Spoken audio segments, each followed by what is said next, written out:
وإن كان أيضا إدارة النادي لا زالت ترغب في إثارة هذه الأمور من خلال يعني على سبيل المثال الاحتجاج على كنو، وهم يعلمون أنه في خطاب رسمي من اتحاد الكرة بمشاركة اللاعب، ويعلمون أنه تم رفض شو اسمه احتجاج نادي الباطن على الهلال، ومعروف أنه نسبة قبول الاحتجاج تكاد تكون صفر، ومع ذلك يرفع احتجاج لمجرد أنه يعني نعم تعزيز الثقافة النصراوية اللي تعودنا عليها. بس مو ممكن تشويش على الهلاليين انه انا اعيش ما في دروا عنها. قلق؟ الهلال ما له علاقة في هالأمور دي، طول عمرهم يشوشون، كم لهم 30 سنة 40 سنة تشويش، والهلال 65 بطولة.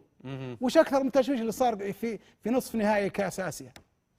جاءهم الهلال في ملعبهم وهزمهم وطلع العالمية وأبعدهم عن هذه وشارك في العالمية. مباراة وكل موسم له ظروفه يعني. ما في شك، ما بس تقدر تاخذها بالشكل العام. لا بس أنا أقول لك إنه كل ما يحدث داخل كل ما يحاولون خارج الملعب تأثير على الهلال، تجد الهلال يرد داخل الملعب، وبالتالي معناته أنه ليس لهم تأثير أبدا، إنما هي فقط لإشغال جماهيرهم وخلق قضية يعني طيب تخفف قليلا من الضغوط. تعتقد انهم محتاجين مثل والله ما ادري، يعني انا ما اعتقد انه النصر محتاج اليوم في ظل الفريق اللي انا شايفه متصدر الدوري. وين المشكله يعني؟ هذا اللي انا وياك نقوله، لكن الواقع يقول لا، هم هذا محتجوا وبداوا يتكلمون على الحكم وعلى مدري ايش وعلى في اهداف ثانيه يمكن ابو انا اقول لك عندهم اجنده، عندهم لا ما لها علاقه بالفريق، الفريق ماشي كويس بالدوري، لكنه الثقافه لا زالت هي نفس الثقافه اللي سايره حتى ايام الفريق سيء وخاسر. نعم.